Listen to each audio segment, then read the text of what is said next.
Chosen one, heaven has paused for you. Time itself bends around this moment because what is about to be spoken into your spirit cannot wait another day. The noise of the world is silenced, every distraction suspended because heaven insists you hear this. You are not scrolling by chance. This message is divine appointment.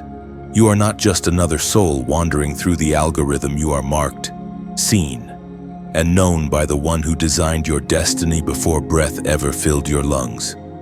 Listen carefully. The voice that formed galaxies has fixed its gaze upon you. You have felt it, haven't you? That strange pull inside your chest, that stirring that refuses to be silenced. It is not anxiety, it is awakening. Heaven has been whispering your name in rooms you cannot see, aligning moments you thought were meaningless. Every delay, every disappointment, every closed door, none of it was random. God was staging a pause in the rhythm of your life, waiting for this exact moment to speak one final confirmation. You are chosen. Beloved, heaven is serious about you. The Spirit is tired of whispering softly when your destiny requires thunder. The days of ignoring your call are over. You felt the tug, the repeated messages, the late-night conviction. This is the final time that mercy will nudge this specific message into your hands. The voice of the Lord says, "You have delayed long enough." You are standing on holy ground right now, not the kind you can touch with your feet, but the kind you feel deep inside your spirit. You know this truth because your heart is racing. This is not emotion, this is encounter. There is a shaking happening in your soul because everything that once made sense is being reordered. Heaven is rewriting your identity in real time. You are not small. You are not forgotten. You are not a mistake trying to find meaning. You are divine strategy wrapped in human skin. Every failure you regret was actually a detour orchestrated to bring you here. Humble and ready to listen. This message is the sound of heaven's clock striking now. Listen, chosen one. The world is hungry for authenticity, for truth that burns brighter than the noise of fear. You carry that truth. The world will soon look for light bearers, and you will be among them. But before that happens, heaven demands your yes. Say yes in your heart before your mind even understands how. This is the last time this invitation will feel this strong. Grace will not chase forever. At some point it will stand still and wait for your obedience. Do not mistake delay for safety. Every time you postpone obedience, you feed the lie that there is still time. But there comes a moment when heaven stops repeating what you already know. This is that moment. God says, "I am not repeating myself again." You must move, speak, and surrender now. You have been marked by heaven, and what you do next determines the unfolding of generations after you. Beloved, there are divine assignments tied to your name, waiting in suspended motion until you step forward. You are not waiting on God, He is waiting on you. You have been called to carry light into dark systems, to speak truth where lies have built kingdoms, to restore what was thought irreparable. This is why you have felt the weight of warfare, because the magnitude of your purpose terrifies darkness. You are not late. You are right on schedule. The breaking, the silence, the confusion, it all refined you for this moment. Heaven is not disappointed in your hesitation, but heaven will not let hesitation be your home. This is the day you decide to walk in your calling. This is the day you choose surrender over fear. As the Spirit spoke through the prophet Jeremiah, chapter 29, verse 11, "For I know the plans I have for you, declares the Lord, plans to prosper you and not to harm you, plans to give you hope and a future." This word lands on your heart like fire because it is for you. God is saying, "I still have plans for you, Damo. No matter what you've done, no matter how far you drifted, mercy still reaches. But this time, it reaches with urgency. There is a window open now, and it will not stay open forever. You are being given one last divine chance to align with your calling before the next season closes. So take this as confirmation. Heaven is speaking directly to your spirit. Rise up. Say aloud, I receive this. Don't scroll past this holy moment. Type 777 in the comments below as a prophetic act that says, I am awake, I am ready, I am chosen. Then share this message with someone who needs to hear it, because their breakthrough might be tied to your obedience. Subscribe if you haven't yet, so you never miss what heaven is releasing next. The clock of destiny is ticking, and heaven has stopped time for you just long enough to say, move now, move. You were never random, chosen one. Long before your name was ever spoken by human lips, it was whispered in the councils of eternity. Heaven did not roll dice when you were born. You were calculated with divine precision. Every feature, every strength, every scar, all of it was intentional. You came through your parents, but not from them. You originated from the heart of God Himself. You were an idea before you were flesh, a thought of heaven turned into breath. You have wrestled with belonging because your soul remembers another realm. The ache you feel when you look at the stars, the unexplainable pull towards something greater that is the echo of where you came from. It's the evidence that you are more than a body trying to make it through the years. You are a spirit on assignment. The world calls it restlessness, but heaven calls it remembering. You were designed to carry eternity within you, and that's why nothing temporary ever fully satisfies. You've tried to fit in, but the fit never felt right. Every crowd you blended into soon exposed the loneliness that followed you home. That's not failure, that's design. You were never meant to belong where compromise is the culture. God isolated you so He could identify you. There were moments when you felt abandoned, but what you didn't see was that heaven was separating you for distinction. Others could settle, you could not. Others could ignore conviction, you could not. You were not made for mediocrity because your DNA carries divine assignment. Every time you asked, "Why me?" heaven answered, "Because I trust you." You have endured seasons where no one understood your sensitivity, your intuition, your discernment. You saw things others ignored, felt things others dismissed. You thought it was weakness, but it was your prophetic edge sharpening. You were being trained to see through the fog of deception. The world needs that clarity now more than ever. Chosen one, you must know this purpose does not always begin with applause. Often it starts in silence, in the quiet spaces where God molds identity before revealing destiny. Those unseen years were not wasted, they were womb years. Hiddenness was heaven's protection, not punishment. When God hides you, it's not because you are forgotten, but because you are not ready to be handled by careless hands. You were protected from premature exposure. Every delay was God saying, "Not yet, this one is too valuable to release unshaped." Do you realize how deliberate your creation was? Heaven formed you like an artist crafting a masterpiece. The color of your soul, the rhythm of your thoughts, the compassion that floods your spirit, all of it intentional. You were built to disrupt darkness just by existing. Your presence carries light that irritates everything unholy around you. That's why the wrong people couldn't stay. It wasn't rejection, it was divine filtering. The time has come for you to understand who you really are. You are heaven's investment on earth, a living prophecy wrapped in skin. You are not a wanderer. You are a carrier of divine truth. The weight you've felt all your life is not burden, it's responsibility. Every trial was training you for influence, teaching you endurance, preparing you to stand when others fall. You have been shaped for spiritual authority. The moment you believe this, everything changes. And heaven confirms this truth through Scripture.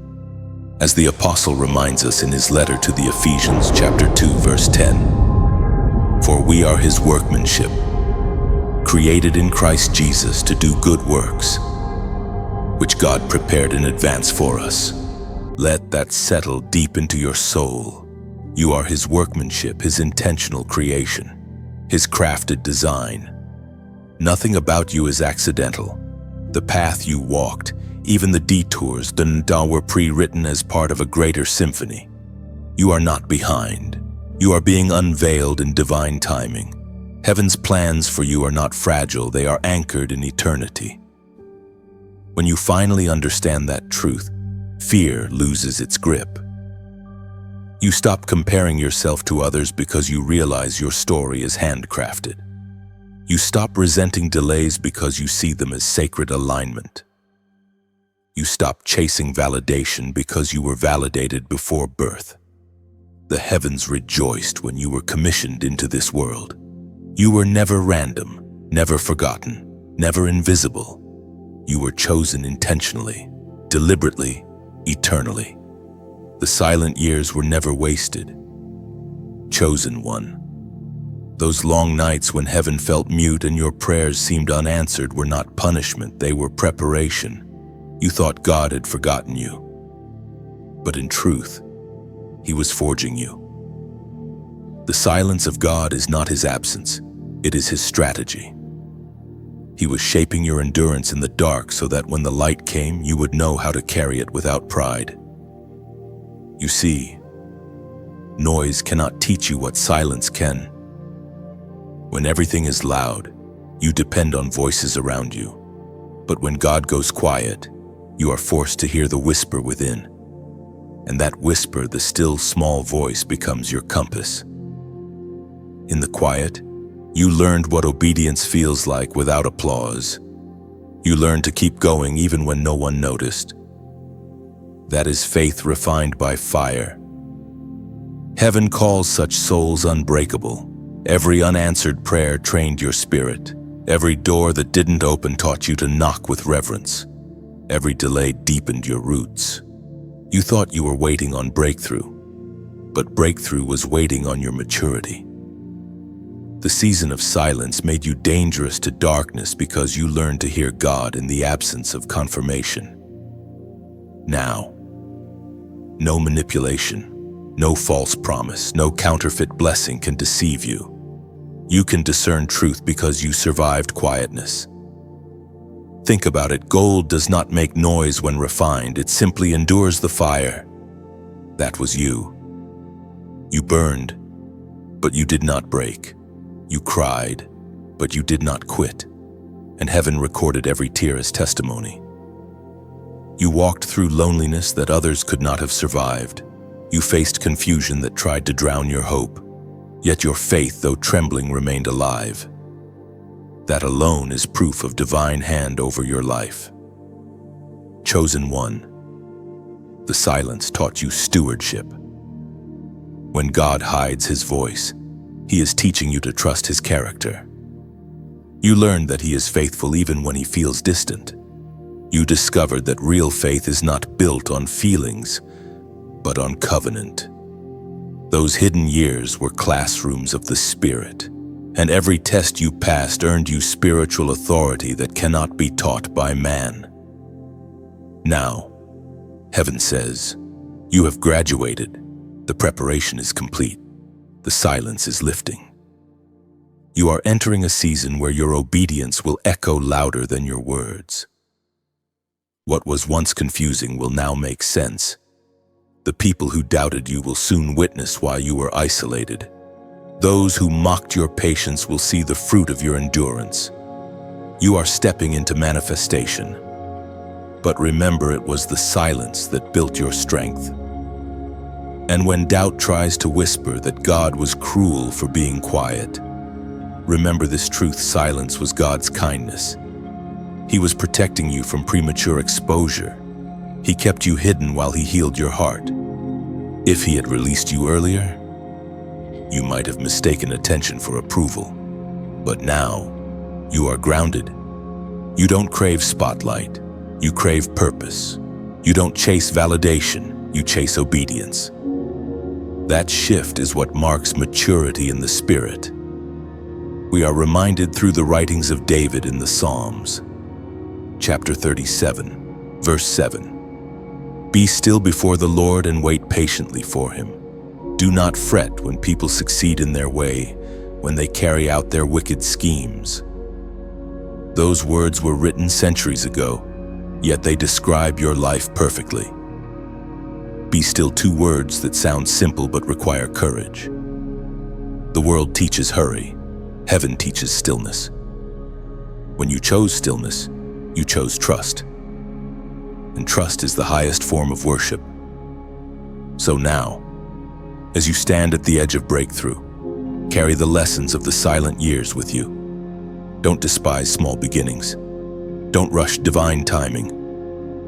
The same God who hid you will reveal you when the time is right. Every delay was love in disguise. Every quiet season was proof that heaven was closer than you realized. This is your reminder you were never forsaken, only prepared. The silence was not empty, it was full of purpose. Heaven was writing your story in invisible ink, and now the fire of destiny is making the letters glow. What you endured in the dark will now shine through you in the light. Type "I trust you" in the comments below, not as a ritual, but as a declaration.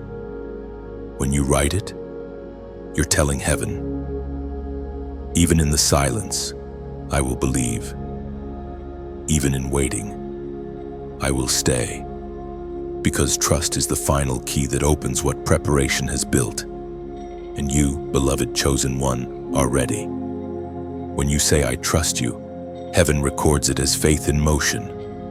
Angels respond to that confession because it aligns your will with divine design. Every syllable becomes a seed of surrender. What you declare in faith today will manifest as strength tomorrow. Trust always precedes transformation. Trust is not weakness, it's warfare. It silences fear and confuses darkness. When you choose to trust, you remind the enemy that silence cannot shake you anymore. You no longer wait for proof, you walk by revelation. Faith, not evidence, becomes your compass.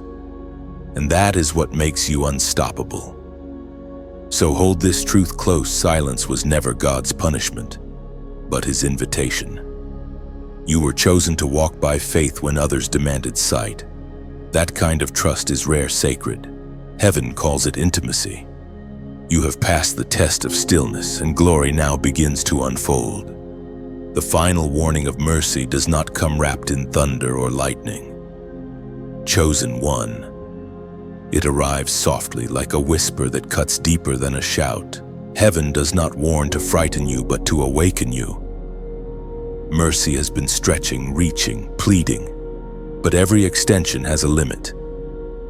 There comes a moment when God's silence becomes his judgment, not because he stops loving, but because he has already said everything needed for your salvation.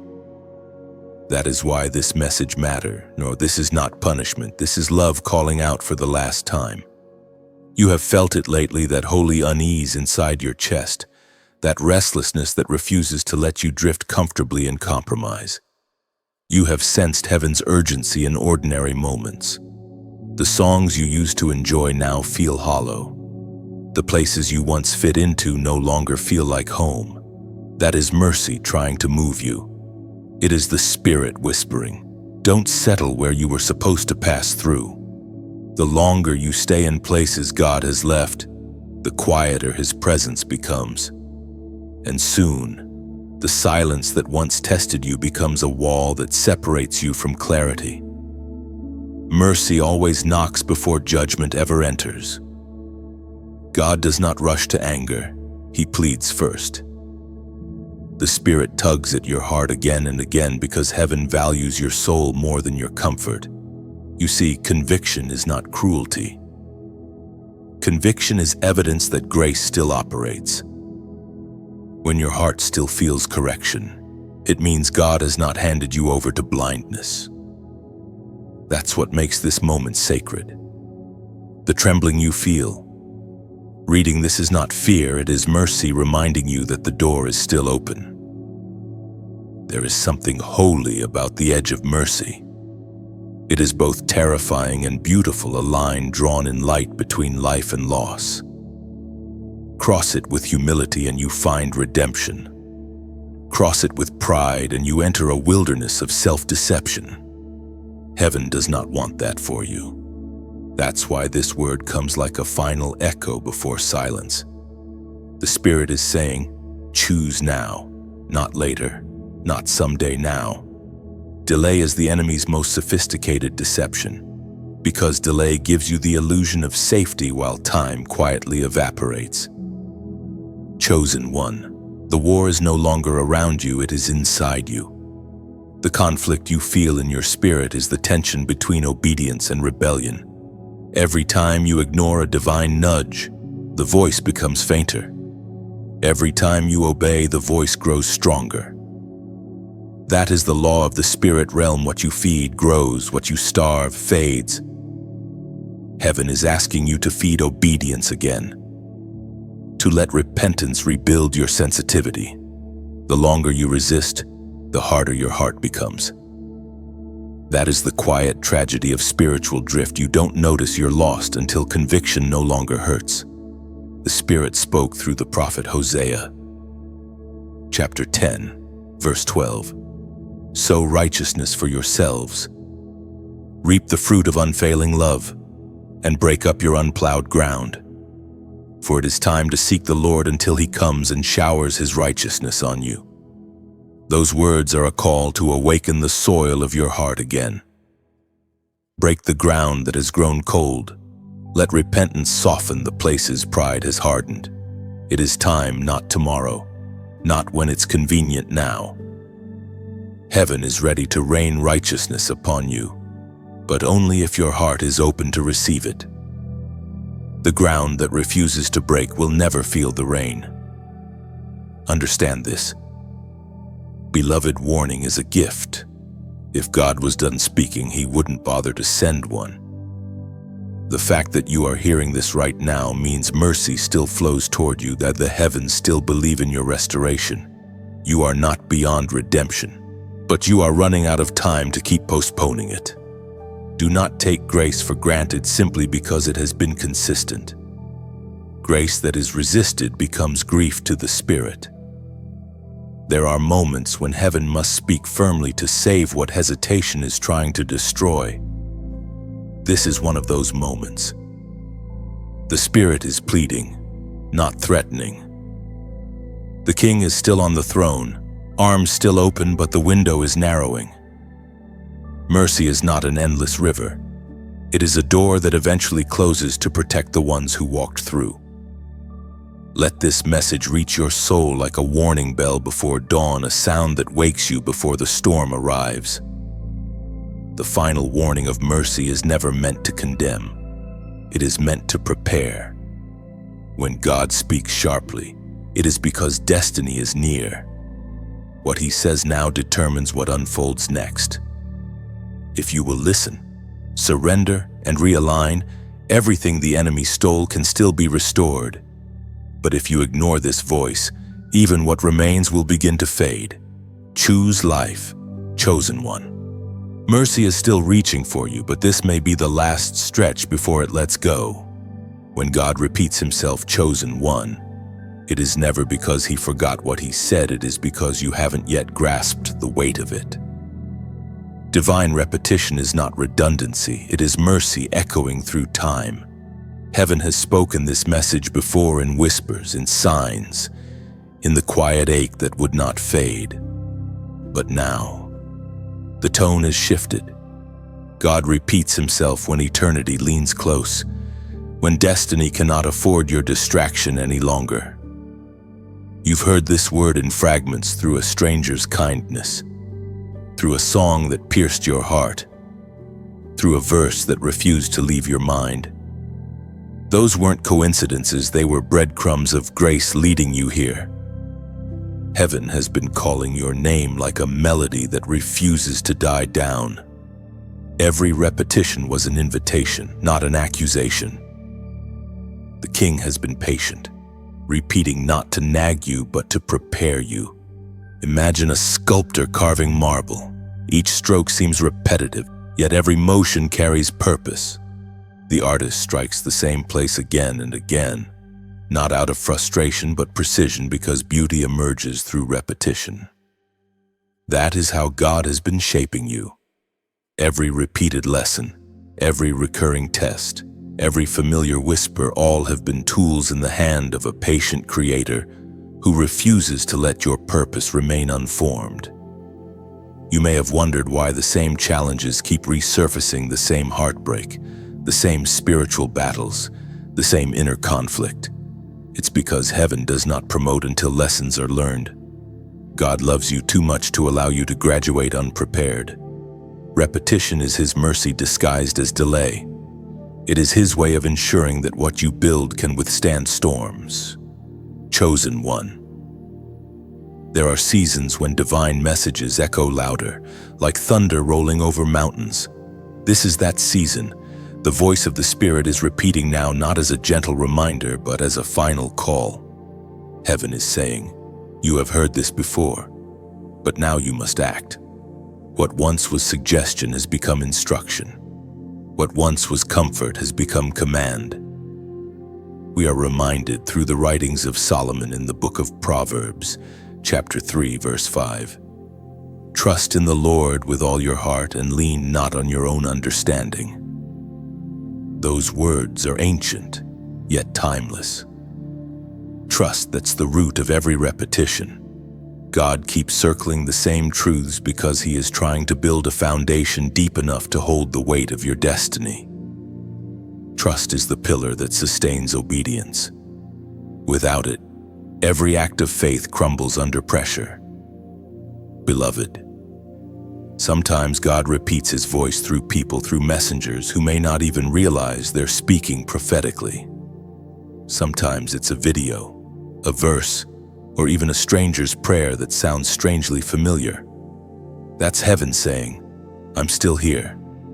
I haven't changed my mind about you." Every repeated message is a rope thrown to your heart, pulling you closer to alignment. And as you receive this word, let it not just stir emotion, let it inspire response. You've eaten from this table of truth, now help set the table for others. When you share this message, you become part of the echo, a living amplifier of hope. Your voice could be the whisper that reaches another wandering heart. So if this word has stirred something in you, if you felt that invisible pull while reading, don't let it end here. Show gratitude by becoming a vessel of continuation. Click the like not for vanity, but as a sign of agreement that this message found you. Share it, not for numbers, but for souls that are one choice away from awakening. When you subscribe, you are not following a page. You are joining a movement of light, a growing remnant of listeners who refuse to let divine truth fade into noise. And if you ever feel led to give, to sow into what heaven is doing through this space, do it as an act of worship, not obligation. Like planting seeds into fertile soil. Your support waters the words that reach thousands who need to remember that God still speaks. Every donation is a ripple of faith, turning messages into lifelines for souls on the edge of despair. You may never meet those who are changed by your gift, but heaven will. Think of it this way: when a lighthouse shines, it does not choose who to save. It simply glows, faithfully, night after night.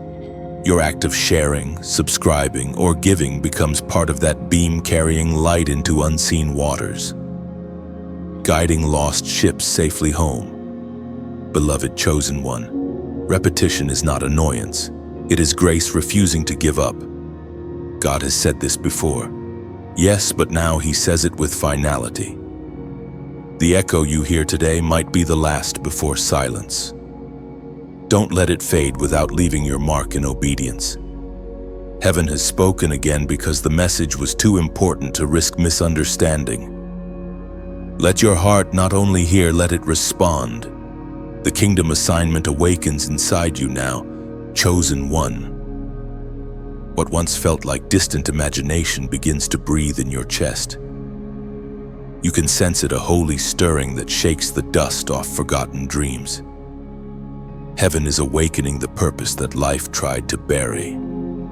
You've been through breaking, waiting, refining, and now the trumpet of destiny sounds again, calling you by your true name. You were not sent here merely to survive. You were commissioned to build, to restore, to carry something divine into a broken world. The gift within you has slept long enough. Every trial that nearly destroyed you was a furnace of shaping. Every tear that fell was watering the soil of your assignment. And now, that seed breaks open. You may not feel ready, but readiness is not a feeling, it's obedience in motion. For years, you've said, one day, but heaven whispers, this is that day. There are moments in divine timing when God flips the page and refuses to turn it back. You are standing in one. The world needs the sound that only your life can release. Someone's breakthrough is locked inside your obedience. That's why hell tried so hard to silence you. Every attack was proof that your calling is dangerous to darkness. You were not made to echo others, you were made to carry original fire. The spirit inside you was not meant to be quiet. It carries the same authority that raised Christ from the dead. That is why the ordinary cannot contain you anymore. The systems, the opinions, the fears that once held you, they are breaking now, because your mission is waking up. Listen carefully, this is not about status or platform. The kingdom assignment is never about fame, it's about function. You are a living tool in the hands of the Creator, shaped for a specific work.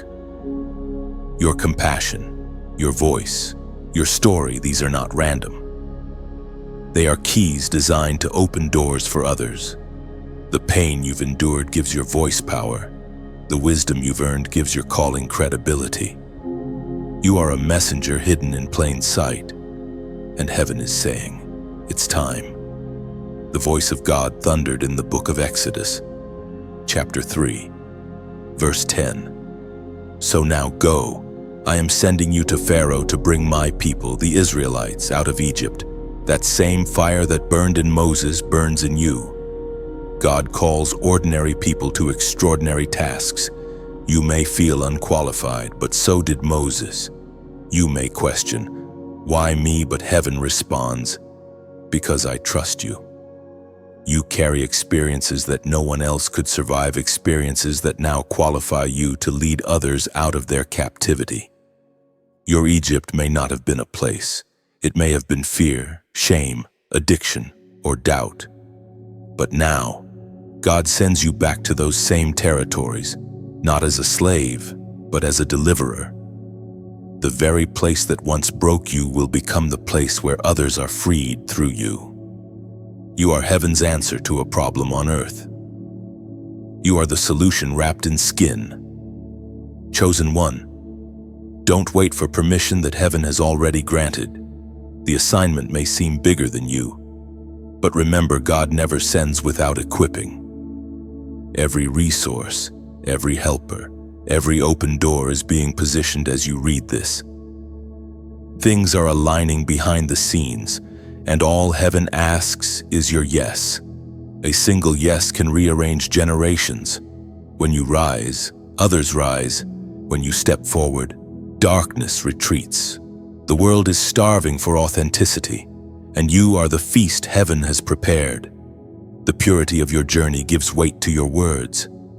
You don't need to shout. Your endurance already speaks loudly.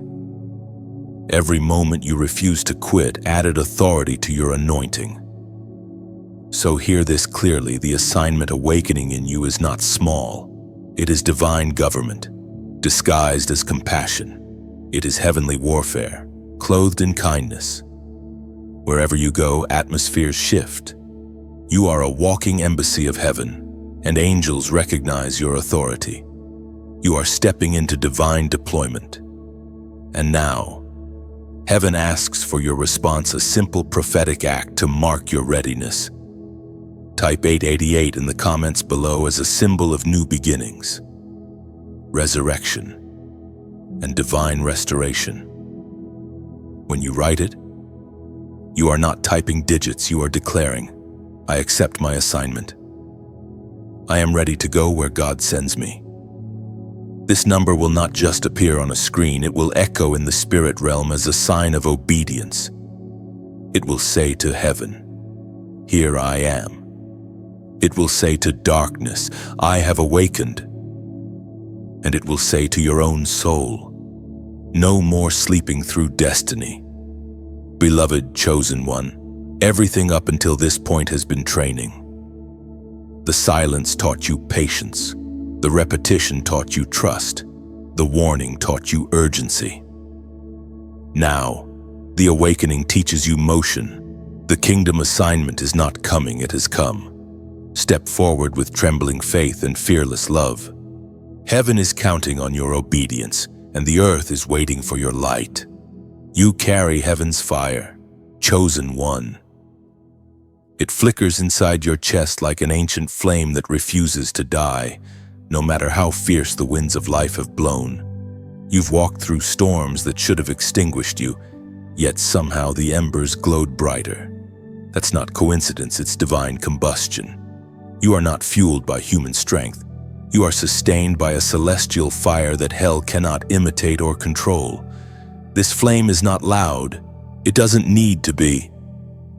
Fire is powerful because of what it does silently. It purifies, it refines, it consumes what cannot remain.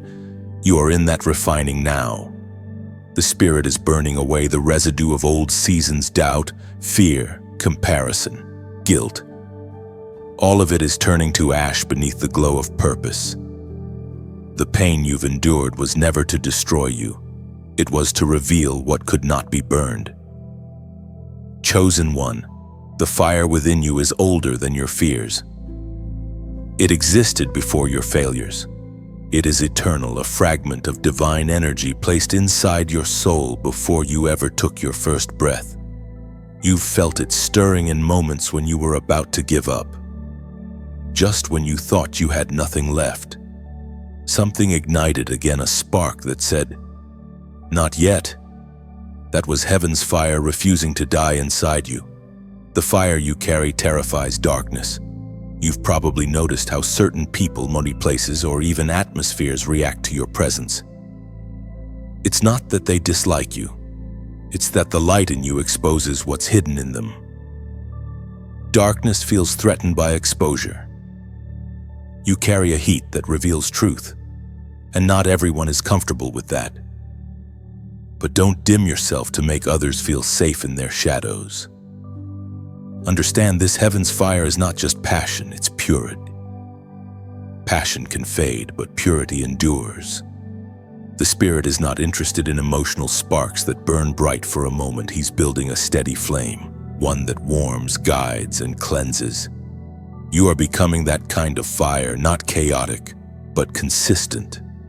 God is shaping you into a vessel that can carry divine heat without burning out. The prophet Malachi wrote about this refining process, as was spoken in the sacred texts of old. Malachi, chapter 3, verse 3. He will sit as a refiner and purifier of silver. He will purify the Levites and refine them like gold and silver. That's what's happening to you. The refiner is seated patient, deliberate, never leaving the furnace until the reflection of his image shines back. You have felt the heat, yes, but that heat is holy. It's not meant to destroy, it's meant to reveal. When you emerge from this season, you won't just survive, you'll radiate. People will feel something different about you without understanding why. It's because you carry the temperature of heaven. Fire changes everything it touches. It never leaves a surface the same. You've been touched by it, and now you are an agent of transformation. When you speak, hearts will burn with recognition. When you walk into a room, heaviness will lift. When you pray, resistance will crumble. That is not arrogance, it's assignment. Fire does not apologize for being hot. It simply fulfills its nature. but with fire comes responsibility. The same flame that warms can also destroy if not handled with reverence. You must guard your purity like sacred oil, because it's the fuel that keeps your fire alive. Don't feed your spirit with gossip, fear, or resentment. Such things smother what God has ignited. Surround yourself with those who fan your flame, not those who fear it.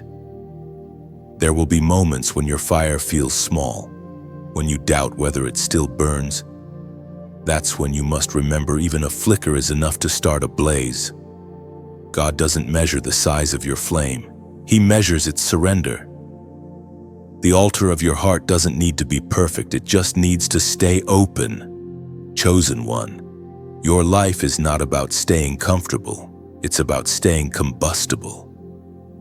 The world doesn't need more noise, it needs more fire. Real transformation doesn't come from clever words or strategies, it comes from hearts that burn with divine love. That is your calling, to burn so purely that people find light in your glow. There is something sacred about the ones who carry fire. They walk through valleys but never smell like smoke. They lose much but remain luminous. That will be your testimony. You will not be remembered for what you endured, but for the light you carried through it. So keep burning, even when no one applauds. Keep glowing, even when shadows mock you. Heaven sees the flame and smiles. The same God who lit the stars lit you, and he does not light anything without purpose. You carry heaven's fire steady, holy, unstoppable. Let it consume what must go and let it illuminate what must grow. The war you didn't choose, chosen one, has been raging for years, not around you, but through you. You never volunteered for it, yet you were born into it. Before you could speak, the heavens marked you, and darkness took note. That mark became both your protection and your target. You've wondered why the storms hit you harder, why the battles never seemed fair. It's because you are not fighting for survival. You are fighting for inheritance. From childhood, there were signs, moments when you sensed things others couldn't. You saw truth behind smiles, felt heaviness in rooms, discerned motives before words were spoken. You thought you were too sensitive, too emotional, too strange, but that sensitivity was spiritual radar. Heaven equipped you early because the assignment over your life would require deep discernment. You were never fragile. You were finely tuned. The war began the moment you carried purpose. Darkness doesn't attack where there is no threat. The greater the calling, the fiercer the resistance. You have walked through battles that broke stronger people, yet somehow you're still standing. That's not luck, that's divine reinforcement. The enemy has tried every weapon, but none have destroyed you because your spirit carries a promise older than every curse. Understand this, the battles in your life were never random. They were strategic attempts to silence your authority before you discovered it. Every wound you carry has meaning.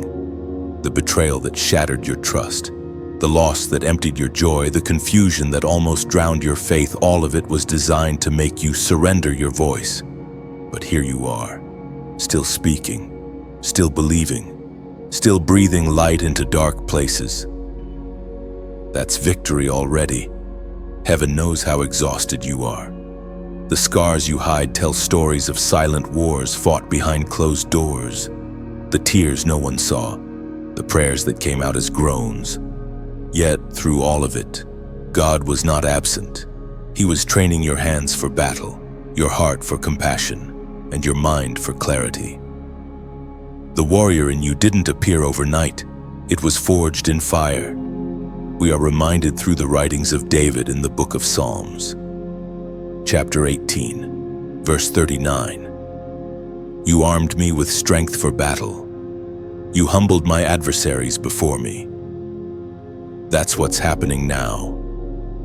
Heaven is equipping you not with weapons of the flesh, but with wisdom, patience, and authority. Your real armor is unseen peace that defies panic, joy that confuses sorrow, and love that outlasts hatred.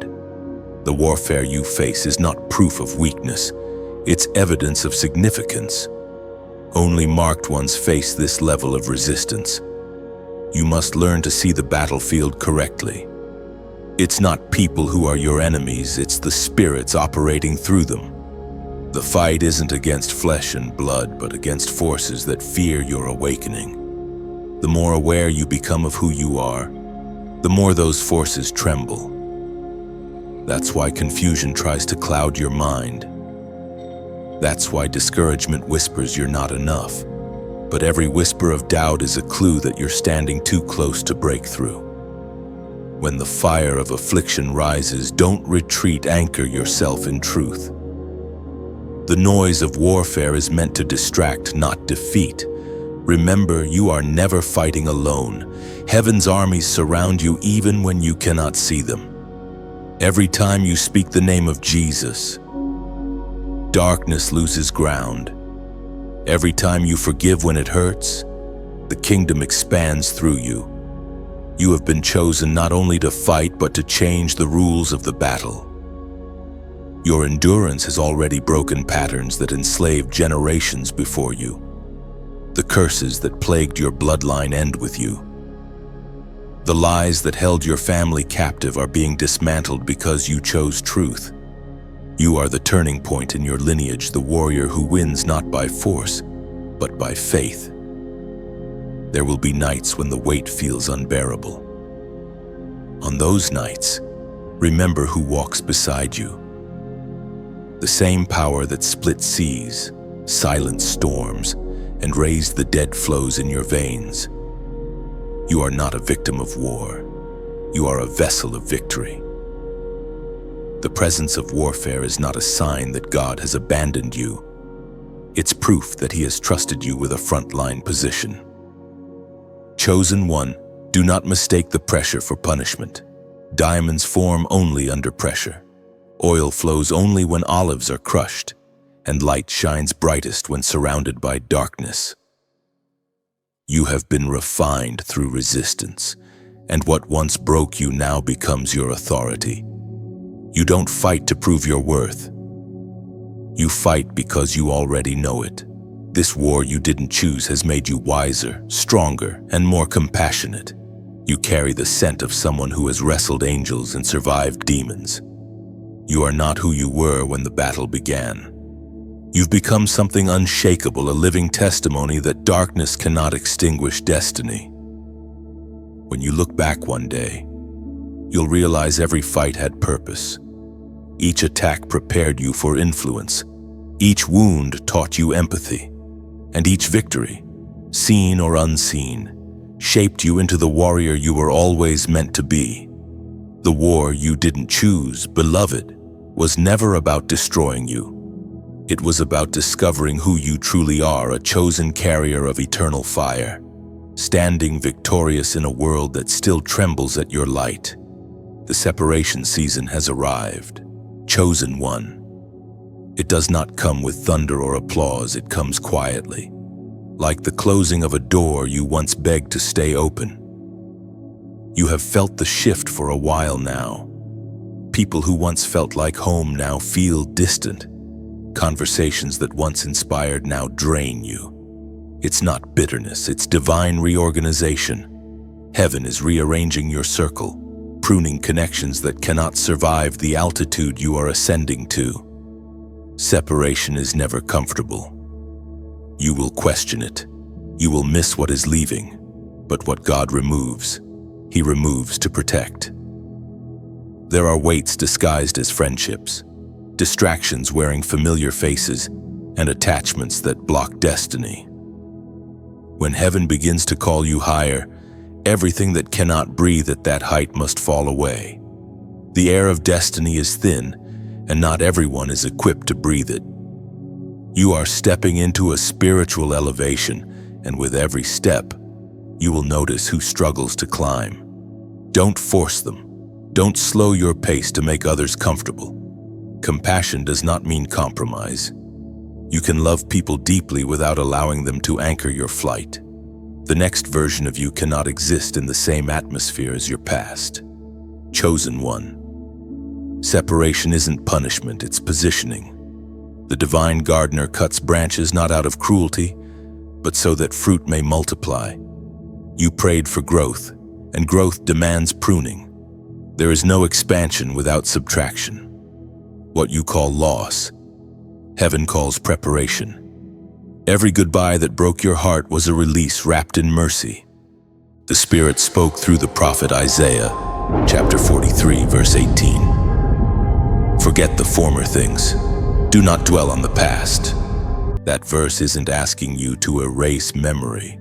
It's asking you to stop living inside it. There's a difference between remembering where you've been and trying to stay there. Some seasons only make sense in hindsight. What seems painful now will one day look like protection in disguise. You must also understand this separation often comes before revelation. When God wants to show you something sacred, He clears the crowd. Abraham had to leave his father's house before God revealed the promise. Jesus took only 3 disciples up the mountain when glory descended. Isolation precedes illumination. You are being separated not because you're forgotten, but because you're about to see something others aren't ready for. There is a loneliness that follows obedience, a sacred loneliness that feels like loss, but is actually promotion. Heaven doesn't trust everyone with solitude. Only those strong enough to hear without external validation are invited into that silence. You are one of them. The loneliness you feel now is not emptiness, it's clarity forming. God is removing noise so you can hear Him without echo. Every person who exits your life is part of a divine equation. Some were lessons, some were ladders. Either way, be grateful. The exit of the wrong people creates space for the right ones. The next chapter of your destiny will require alliances birthed in spirit, not convenience. You will meet people who see your light, not your use, who guard your heart, not your opportunities. But they can only arrive after the counterfeit connections depart. There is a rhythm to divine separation, a pulse that beats with both grief and glory. One moment you mourn what's leaving, the next, you marvel at what's arriving. That rhythm is the sound of heaven pruning your path. Don't resist it. The pruning knife is not your enemy. It is shaping you into purity of purpose. Beloved, it's okay to grieve the loss of familiarity. Even Jesus wept when friends failed Him. But after the tears comes revelation, the understanding that those who left could not carry what is coming. Some relationships expire not because they were bad, but because they were complete. Not every companion is meant for your entire journey. Some were assigned only to help you reach the gate. The walk beyond it is yours alone. As you enter this separation season, remember divine detachment leads to divine distinction. You cannot shine fully while trying to fit into spaces built for your smaller self. Let the pruning finish its work. Let go of what cannot follow. Every release is a resurrection waiting in disguise. Now, to anchor this truth in your spirit, speak it aloud and type "I release all" in the comments below. Do it as a prophetic act, a moment of surrender. When you write those words, you're not pushing people away, you're letting God decide who stays. You're acknowledging that letting go is not losing, it's trusting. You're giving heaven permission to refine your circle and your soul. Chosen one, this season will not last forever. Separation is temporary, but sanctification is eternal. The solitude that feels heavy today will soon reveal its glory. When you finally step into the fullness of what's waiting, you'll look back and thank God for every door that closed, because each one led you closer to the promise that never will. Obedience is the door, chosen one. It doesn't glitter like gold or roar like thunder. yet it holds the power to open what prayer alone cannot. You've prayed, fasted, and waited, but the hinge that turns divine promise into reality has always been obedience. Heaven measures faith not by emotion but by action. When you move, doors move. When you obey, the impossible begins to yield. Obedience is rarely easy. It asks you to walk when you cannot see, to give when you feel empty, to trust when logic screams otherwise. But every act of obedience writes a line in your destiny. Each yes is a key, unlocking corridors of purpose that hesitation could never reach. God does not demand obedience to control you. He asks for it to release you. Every command from His heart is a rescue in disguise. You've known moments when obedience cost you something dear: friendships, opportunities, comfort. And yet, on the other side of those sacrifices, peace waited like dawn after a long night. Obedience always births light. It is the bridge between revelation and manifestation. The Spirit gives vision, but obedience builds the road. As Jesus Himself declared in the Gospel of Luke, chapter 11, verse 28, "Blessed rather are those who hear the word of God and obey it." That single word, obey, carries the weight of transformation. To obey is to align, to harmonize your steps with heaven's rhythm. When you do, everything around you starts to shift. Circumstances bend toward favor, not because you're lucky, but because you're aligned. Heaven's current flows where obedience directs it. Imagine a river that refuses to flow around obstacles, instead cutting through rock until it finds a path. That's obedience relentless, carving its way forward even when resistance rises.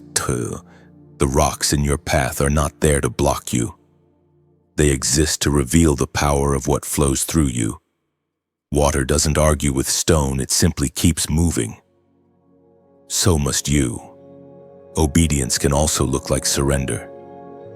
Sometimes the most powerful yes is silent, a heart posture that says, "Even if I don't understand, I will still trust." That kind of obedience shakes the unseen. Angels respond to surrendered hearts faster than eloquent prayers.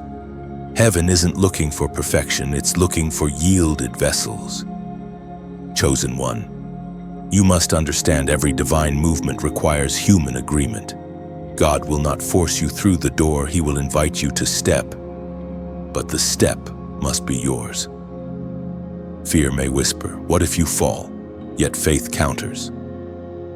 What if you fly? The only tragedy greater than failure is never finding out what obedience could have unlocked. If this message finds you in that in-between space, knowing what God said but hesitating to act, let this be your confirmation. Move, speak, begin. Heaven has already gone ahead of you. Provision waits on the other side of obedience. The Red Sea didn't part until Moses lifted his staff. The oil didn't flow until the widow poured. The prison doors didn't open until Paul sang. Movement invites miracles. Beloved, sometimes obedience will feel like planting seeds in a storm. You'll look around and think, "How can anything grow here?" But heaven honors the faith that sows even when skies are gray. In time, the same rain that frightened you will water what you planted in faith. And as this message reaches you, let your response be more than emotion, let it be reflection. If these words have stirred something within you, consider how you can keep this flame alive. When you like this message, it isn't about numbers, it's about agreement. You're saying, "This truth resonates with my spirit." When you share it, you're scattering seeds into fields you may never see, but heaven will. Subscribing isn't just about staying connected, it's about being part of a continual river of revelation. Each message carries new light, and staying aligned keeps your heart tuned to heaven's rhythm. And if you ever feel led to support this work through giving, through sowing, do it with sincerity and not obligation. A seed given in love multiplies far beyond money. It becomes movement. Think of your donation like adding oil to a lamp that burns through the darkness. Every bit of oil keeps the flame alive for others who wander in night seasons. You may never know whose life your light reaches, but heaven counts it all. God blesses not the size of the seed, but the purity of the motive. When you give from overflow of gratitude, the ripple touches eternity. Obedience will always require faith, but faith is easier when you realize who walks beside you. You're not obeying alone. Heaven backs every step. The same God who commanded the oceans to part now whispers to your heart, "Trust me here." That whisper is not a test. It's an invitation to see His power again. So step forward, beloved. Let obedience be your offering, your worship, your weapon. Every act of surrender becomes a doorway to miracles unseen. And when you move, remember, obedience is not the end of the story. It is the beginning of every breakthrough that was waiting for your yes. Heaven's eyes are on you, chosen one. You may not feel it, but at this very moment, the unseen realm watches with holy anticipation. Angels stand at attention, not because you are flawless, but because you are faithful. The great cloud of witnesses, those who walked before you, lean forward in expectation. Every step you take toward obedience is seen, noted, celebrated. Nothing about your journey has been hidden from divine sight. You've mistaken silence for absence, but heaven has never looked away. When you cried quietly in the dark, thinking no one noticed, angels were dispatched. When you nearly gave up, divine hands steadied you. You are more observed than you realize, not by judgment, but by love. Heaven studies your resilience like a masterpiece being painted stroke by stroke. There is a holy accountability to being seen. When heaven's eyes rest on you, there is both comfort and calling. Comfort because you are never alone, because you calling. Because what you carry influences more than you know. Every decision you make sends ripples through eternity. That's why God has been meticulous with your process, not to delay you, but to refine you for visibility. Visibility in heaven often precedes visibility on earth. You are being seen in the spirit before you are known in the natural. It may feel like obscurity, but it is preparation for revelation. God often hides His chosen ones in plain sight, shaping them quietly, protecting them from premature exposure. You are one of those hidden flames. You were not forgotten. You were preserved. In the book of Chronicles, chapter 16, verse 9, it is written, "For the eyes of the Lord range throughout the earth to strengthen those whose hearts are fully committed to Him." That scripture reveals something sacred. Heaven is not merely observing you, but empowering you. God's gaze is not passive. It carries energy, protection, and favor. Wherever His eyes rest, strength follows. You've survived battles that should have ended you because divine eyes refuse to look away. Chosen one, understand this mystery. What heaven sees, it sustains. God does not merely watch you struggle, He watches over you. The difference is enormous. Watching sees, watching over intervenes. His gaze is an active guardianship. You walk beneath surveillance of love. Even when you stumbled, grace caught you before the ground did. There are angels assigned to your name, not because you earned them, but because your purpose requires them. They stand guard over your mind when fear tries to infiltrate. They whisper truth when lies shout louder. Every time you survived what should have broken you, know this: heaven's attention shielded you. This divine observation also means accountability to destiny. When heaven watches, it does not merely see what you do, it remembers what you were born to do. God's sight pierces through your confusion and still calls you by your original name. The one He spoke before pain renamed you. When he looks at you, he doesn't see your failures. He sees your formation. You've been feeling the weight of being seen lately, the sense that your life is under divine microscope. It's true, but not for condemnation. Heaven is studying your readiness. Every moment of humility, every quiet act of kindness, every secret choice to forgive, they are all recorded as currency in heaven's economy.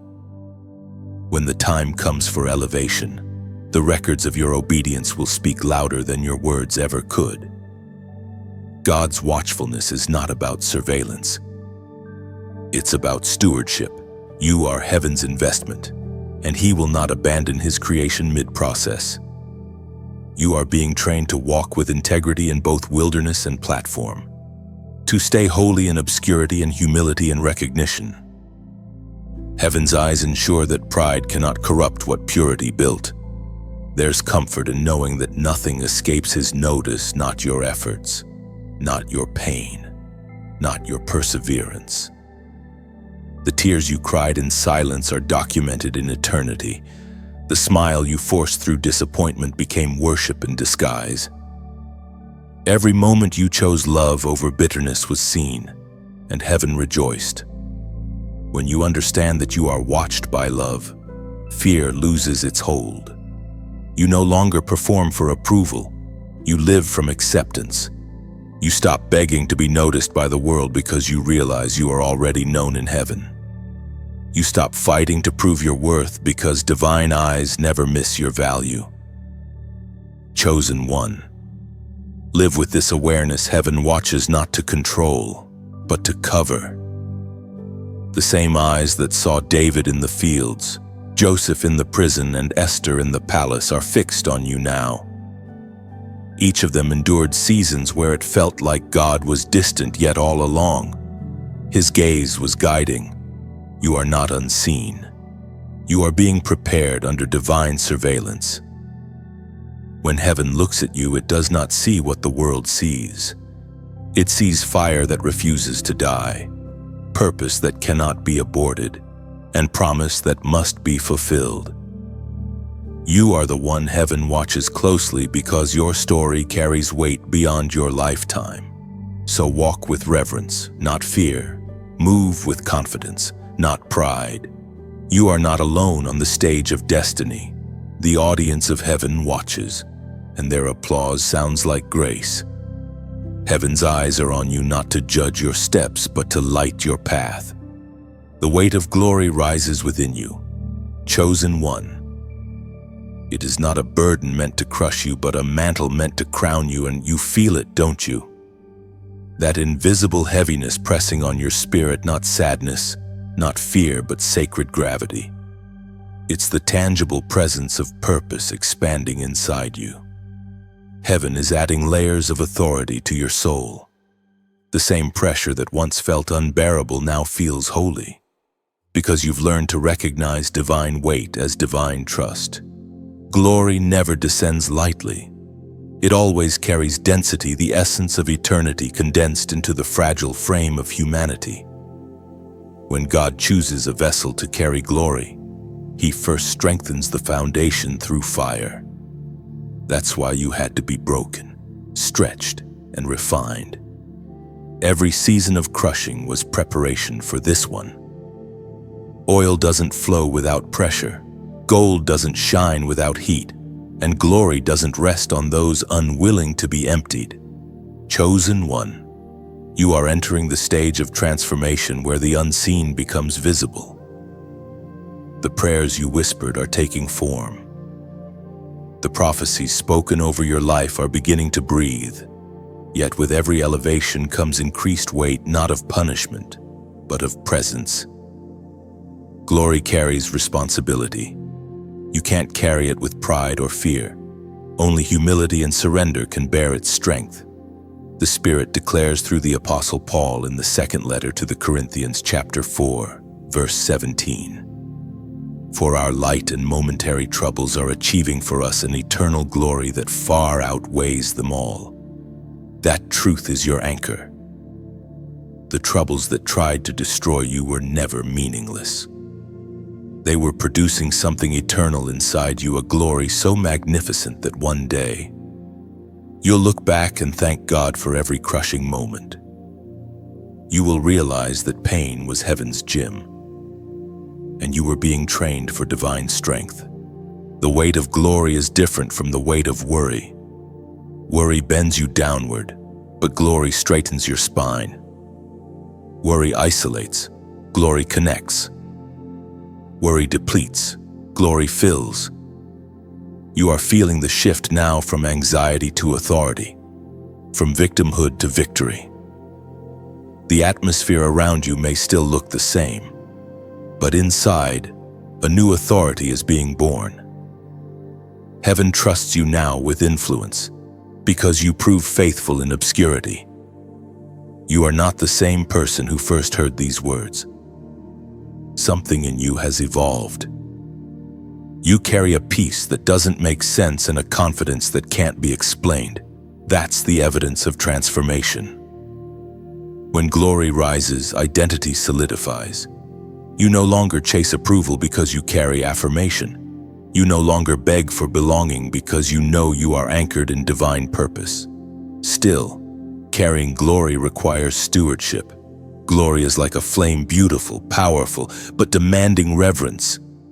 You must protect it from the winds of pride, from the storms of distraction, from the floods of compromise. Not everyone around you will understand what's happening within you.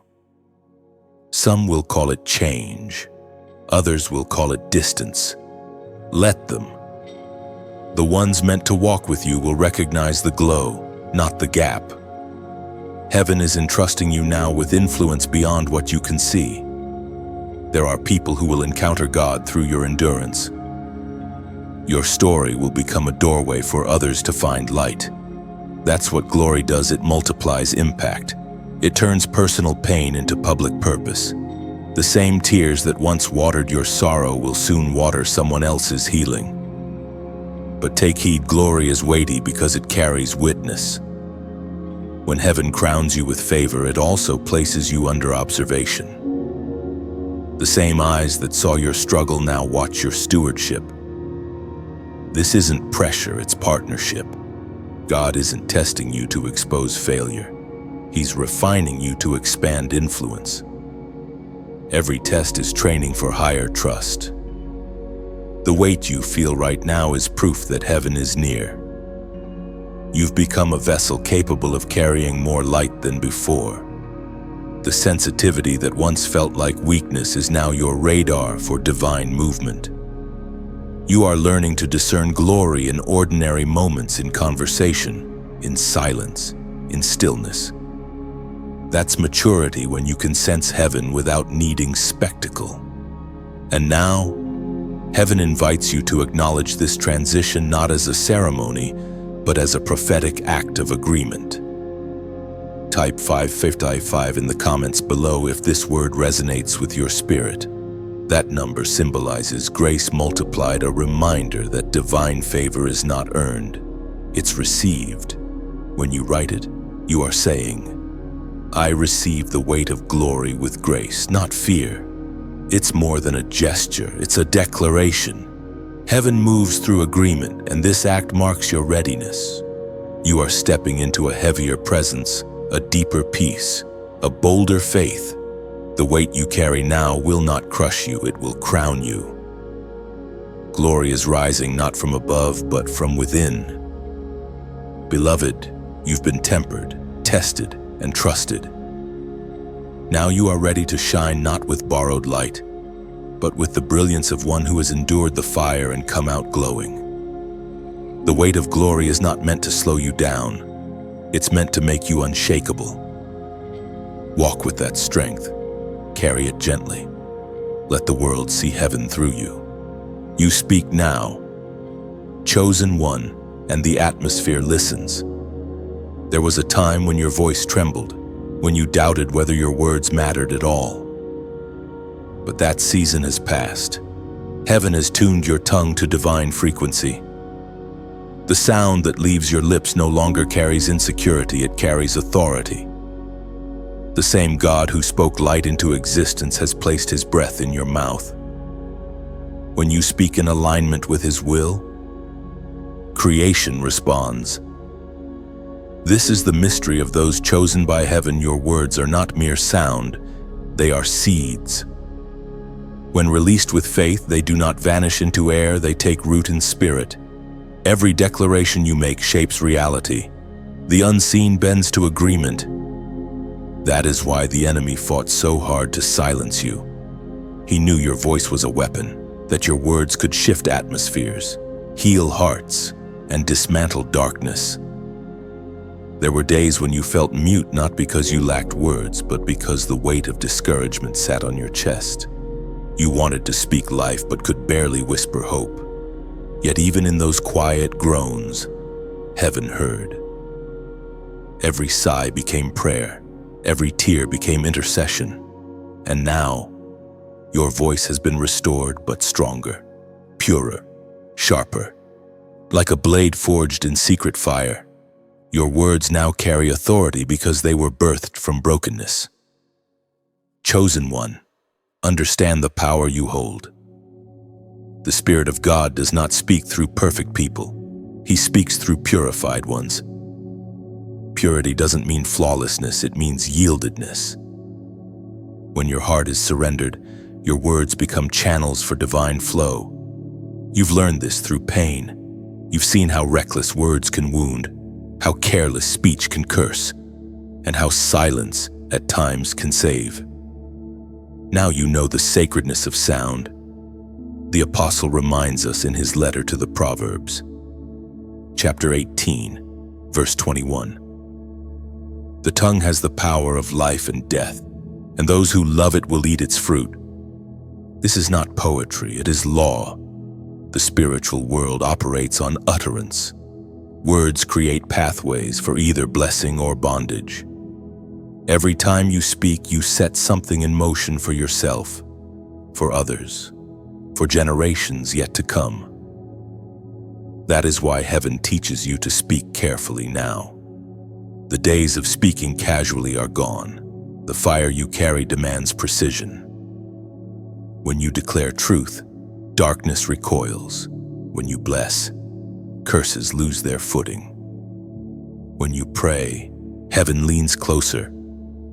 You are learning that language is not just communication, it is creation. You are not called to echo complaints.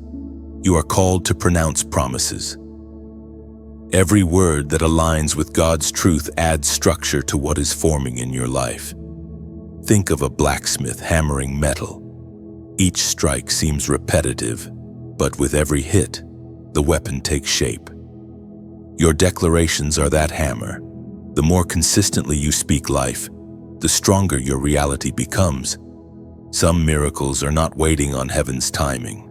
They are waiting on your agreement. When heaven and your voice harmonize, mountains move. There will still be moments when you'll want to stay quiet, when the warfare feels thick and words seem powerless. But remember, silence is the battlefield's victory. Speak anyway. Even a whisper of faith pierces darkness louder than a shout of fear. Don't measure your words by volume, but by alignment. A single sentence spoken from faith can reverse years of oppression. The authority in your voice is not about eloquence, it's about authenticity. People will hear you differently now because you no longer speak from theory but from testimony. You've lived what you declare. That lived truth carries vibration. When you say, peace, it's because you've known storms. When you say, healing, it's because you've bled. When you say, freedom, it's because you've broken chains. That resonance cannot be imitated. It is earned through endurance. Use this gift with reverence. Don't waste words on self-doubt or gossip. Every syllable is currency. Speak with intention to build, to bless, to bring clarity.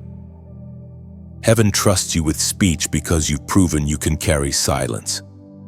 You didn't rush to be heard. You waited to be filled. Now your voice carries eternal echo. When you pray, speak as one who knows angels listen. When you declare truth, speak as one who knows creation recognizes its maker's tone. When you comfort others, remember that your words don't merely soothe, they shift destinies. Beloved, the time has come to stop underestimating your voice.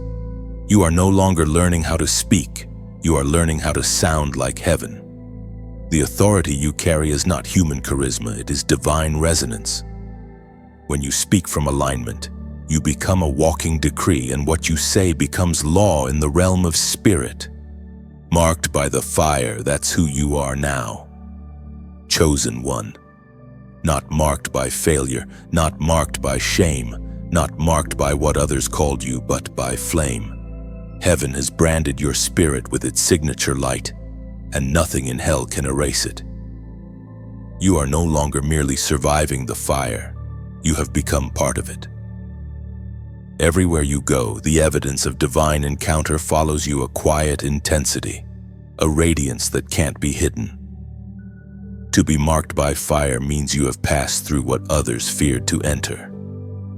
You've walked through the furnace, and instead of burning, you began to glow, like the 3 Hebrew men in the king's furnace. What once threatened to destroy you became the place where God joined you. The flames that surrounded you only burned the ropes, not your skin. That's what this season has done. It has released you from everything that bound you.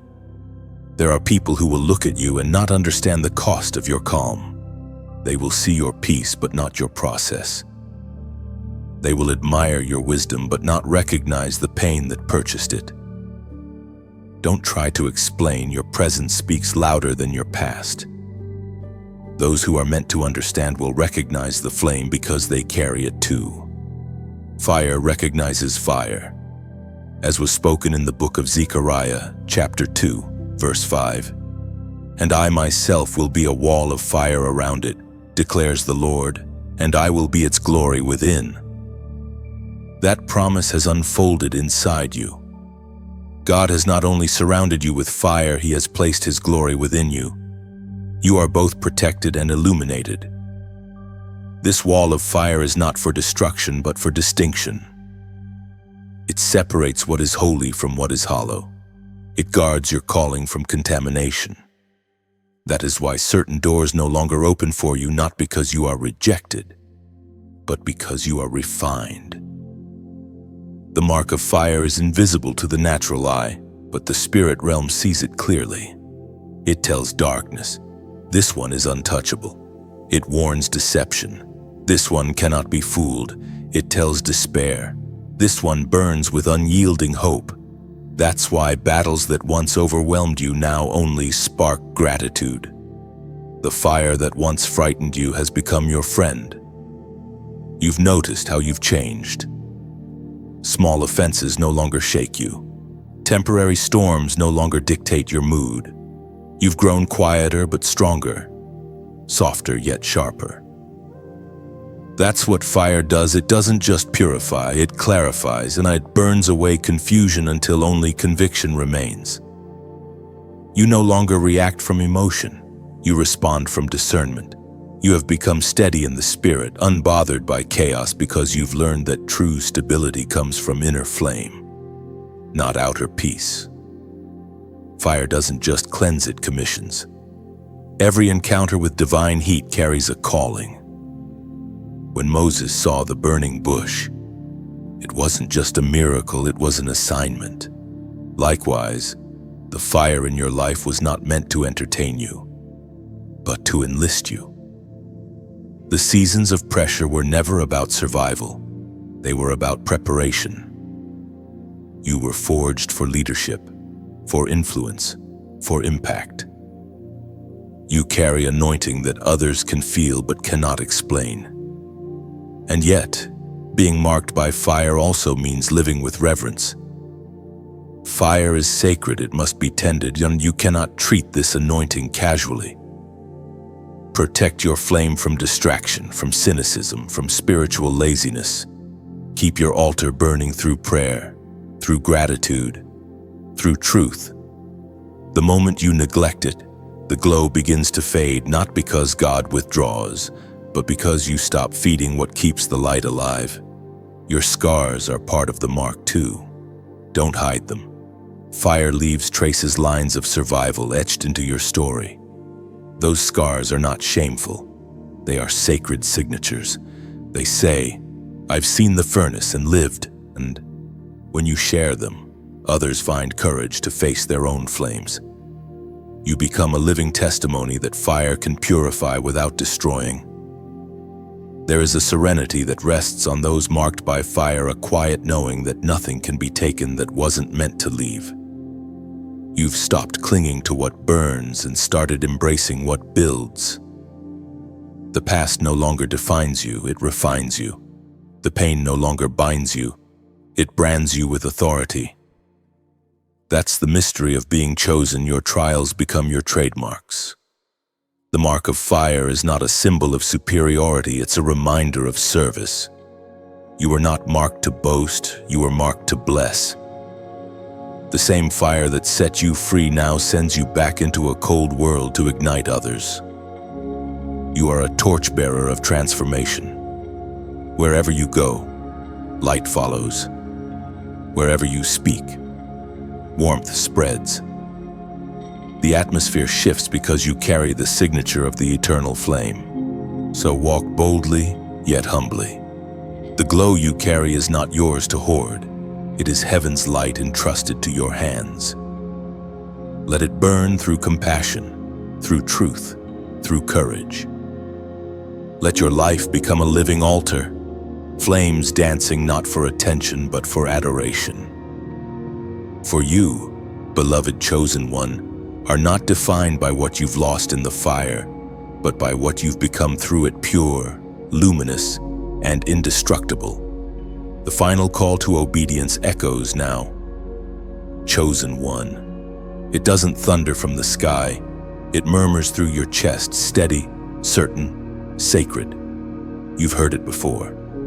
But this time it sounds different. It's not just an invitation, it's a countdown. The window is still open, but not for long. The Spirit is whispering, "Move now." What was once guidance has become a final instruction. Heaven is not asking for your perfection, only your yes, immediate, complete, without conditions.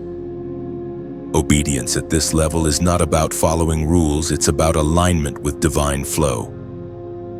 When the river of God moves, those who stand still eventually find themselves outside its current.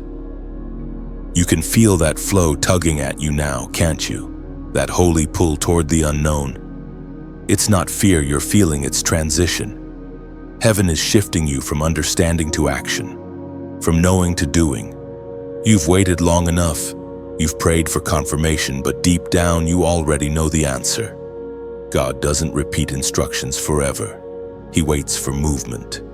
The same way dawn doesn't argue with the horizon. Obedience doesn't hesitate, it rises. The time for waiting has ended. The time for walking has come. As was written in the first book of Samuel, chapter 15, verse 22. To obey is better than sacrifice, and to heed is better than the fat of rams. Obedience is like wind filling the sails of a ship. Without it, you drift aimlessly, even with the best intentions. With it, you move swiftly toward destiny, carried by a power greater than your own. The wind is here, ready to catch you. All you have to do is lift the sails, take the step, write the message, forgive the name, build the vision, surrender the fear. Movement activates miracles, but there's beauty in this call too. Obedience is not meant to be lonely, it's meant to be luminous. Every act of obedience releases light into the world. Imagine lanterns floating up into a dark sky, each one representing a yes from a surrendered heart. The more people obey, the brighter the world becomes. Your yes might be the spark that helps someone else find their way home. And if this word has reached your heart, if it feels like it's speaking directly to the tension you've been carrying, then let that recognition become worship. Take a breath and honor this moment. When you like this message, don't do it for a number, do it as a symbolic act of agreement. It's your way of saying, "This truth found me." When you share it, you are scattering seeds into unseen soil. You never know whose soul is ready for awakening. Heaven multiplies every seed of truth that leaves your hand. Each share is like tossing a message in a bottle into the ocean of humanity somewhere. Someone will find it exactly when they need it most. Subscribing isn't about following a page, it's about walking together under the same light. Each new message is a ripple of revelation, and staying connected means you'll always receive what heaven releases next. The river doesn't stop flowing, and neither should your connection to it. And for those whose hearts feel stirred to give, to donate, to sow, understand that generosity is also obedience. You are not giving to a voice, you are giving through it. You are adding wood to a flame that warms countless souls. Your seed becomes a bridge, carrying light into dark places you may never see, but heaven does. Think of it like watering a field before sunrise. No one claps for the farmer, yet without him, no harvest could exist. Every act, whether liking, sharing, subscribing, or sowing, becomes part of the story. Heaven is writing through this movement. Together, we are building something invisible yet eternal, a network of light that stretches across the earth, soul to soul, word to word. Beloved, the final call to obedience is not meant to burden you, it's meant to liberate you. The last hesitation must fall away now. The same God who calls you will carry you. You don't need to have the entire map, you just need to take the first step. Heaven's script unfolds one act of obedience at a time, and after you've read these words, pause, let them echo in your spirit. Then write in the comments, "I will go." Let it be your declaration, your answer to heaven's final call. Don't write it casually, write it as covenant, because when you do, the unseen world takes notice. Angels record it, destiny aligns, and heaven whispers, "At last." Your obedience is not small, it is the door through which entire generations will walk. Step through it now, the final call has been given. Let your yes be loud enough for eternity to hear. The rise of the remnant has begun, chosen one. Quietly at first, like dawn spreading over a sleeping world, then stronger, fiercer, brighter, across nations, across generations. Hearts that once felt isolated now begin to burn in unison. The hidden ones are awakening. Those who have been misunderstood and overlooked and underestimated are beginning to recognize each other by spirit, not by sight. It is a gathering not orchestrated by men, but summoned by heaven. You are part of that remnant. You are one of those who refused to bow when others compromised, who kept faith alive when the world grew cold. The loneliness you endured was never punishment. It was separation for this very moment. God was forming a people who would carry his flame without distortion. Not the loudest, not the most famous, but the purest. Those who value presence over popularity, truth over trend, and holiness over comfort. This rising is not visible on headlines, but it is felt in the spirit realm. It is the hum of revival before the storm, the vibration of light pushing back centuries of darkness. The remnant does not march with fanfare, it moves with conviction. While the world builds towers of ego, the remnant builds altars of surrender. While systems boast of power, the remnant bows in humility, and in bowing, it becomes unstoppable.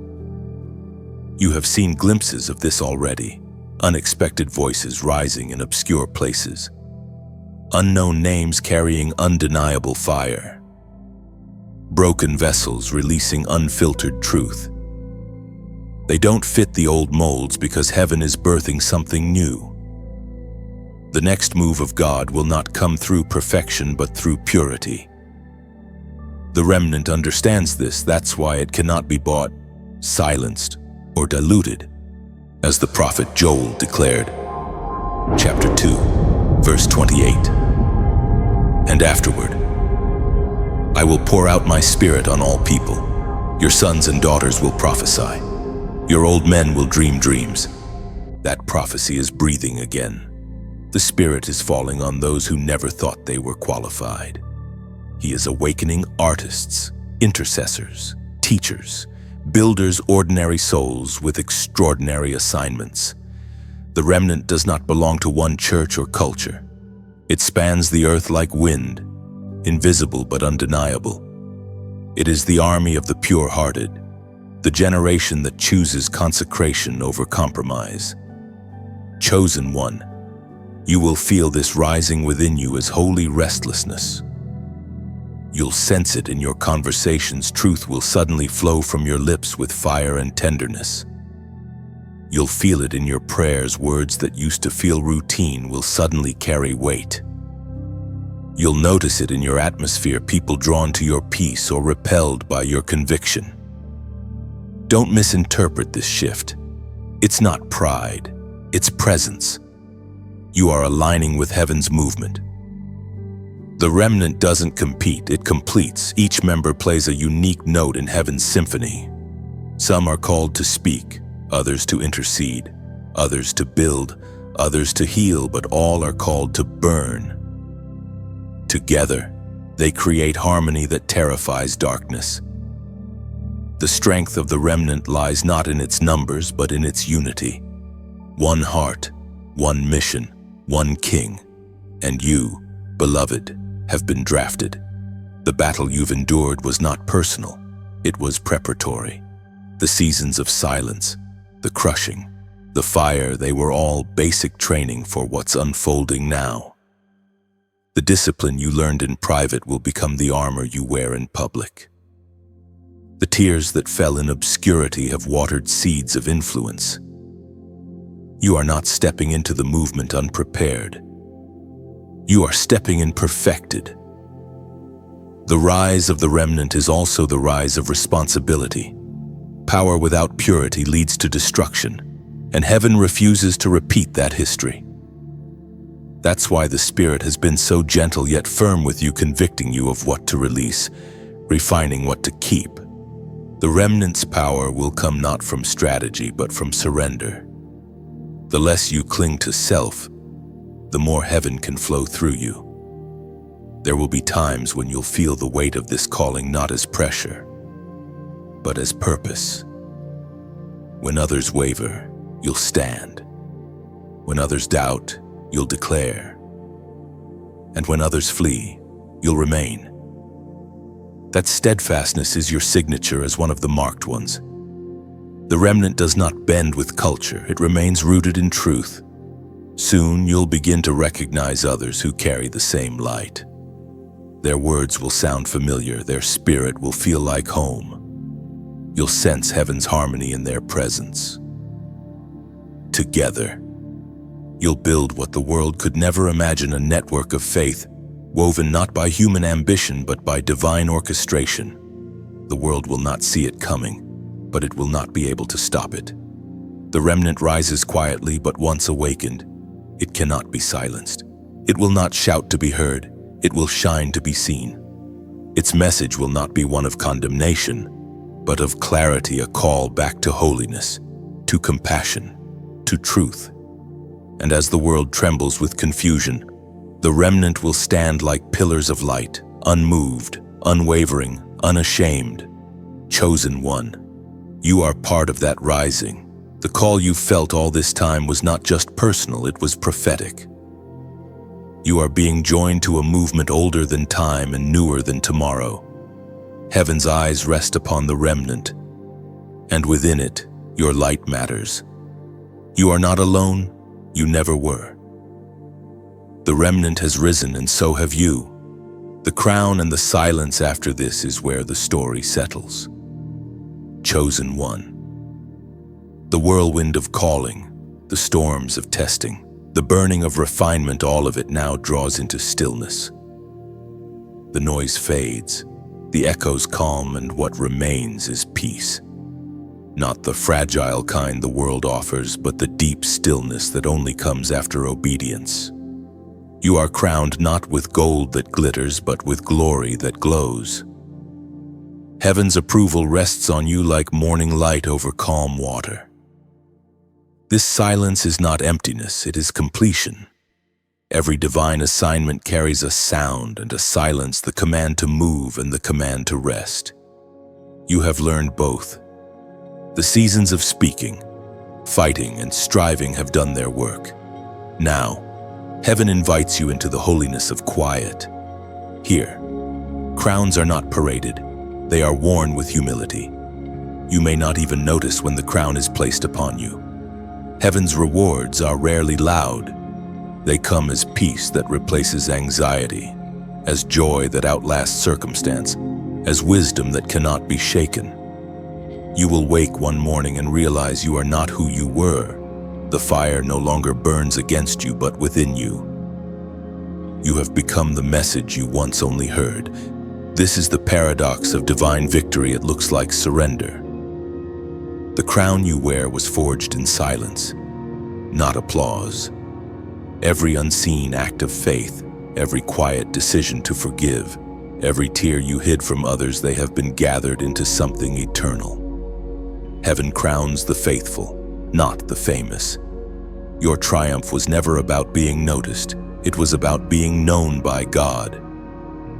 We find in the book of James, chapter 1, verse 12, "Blessed is the one who perseveres under trial, because having stood the test, that person will receive the crown of life that the Lord has promised to those who love him."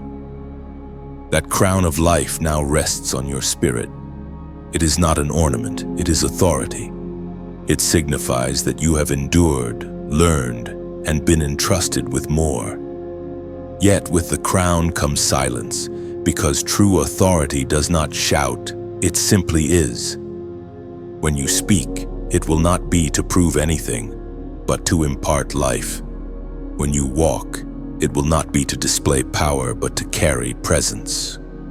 This quiet after the storm may feel strange.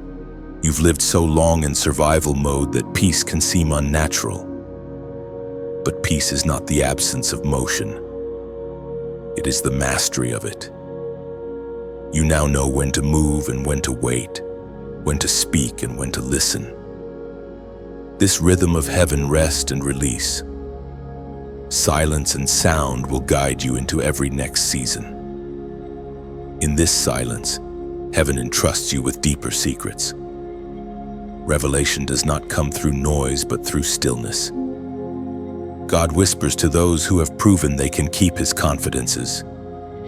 You will begin to sense his voice not in thunder, but in thought, not in spectacle, but in simplicity. That is the intimacy of the crown, to hear the eternal in the ordinary. Do not fear this calm.